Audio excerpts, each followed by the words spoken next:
பார்த்தீங்க அப்படின்னா ஃபஸ்ட்டு வந்து பார்த்தீங்கன்னா ஸ்னாப்சஸ் அப்படின்னு ஒன்று இருக்கும். ஸோ அது வந்து பாருங்கள், அதாவது ஸ்னாப்சஸ் வந்து இங்கிலீஷில் வந்து நீங்கள் எழுதிங்க 11th 12th எழுதுவீங்க.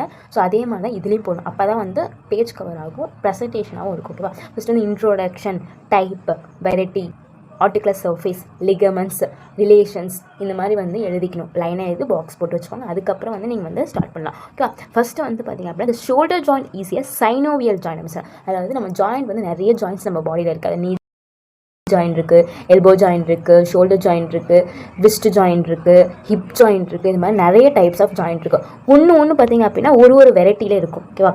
அதுதான் இங்கே வந்து சொல்லியிருப்பாங்க. ஸோ இப்போ இந்த ஷோல்டர் ஜாயின் வந்து என்ன வெரைட்டி அப்படின்னா பால் அண்ட் சாக்கெட் வெரைட்டி அப்படின்றது வந்து சொல்லியிருக்காங்க. ஏன் அப்படின்னு இது பால் அண்ட் சாக்கெட் வெரைட்டி அப்படின்னு சொல்கிறாங்க அப்படின்னா, ஸோ இது பாருங்களேன். ஸோ இது வந்து பார்த்திங்க அப்படின்னா இது எப்படி இருக்கும், ஒரு பால் மாதிரி ஒரு ஸ்ட்ரக்சர். இது வந்து இதுக்குள்ளே வந்து அட்டாச் ஆகுது இல்லை. ஸோ இந்த சாக்கெட்குள்ளே வந்து இந்த பால் வந்து உள்ளே போகிற மாதிரி இருக்குது. ஸோ அதனால இது வந்து இந்த வெரைட்டி வந்து என்ன சொல்லலாம், பால் அண்ட் சாக்கெட் தனித்துவமான ஒரு ஜாயின். ஏன் அப்படின்னா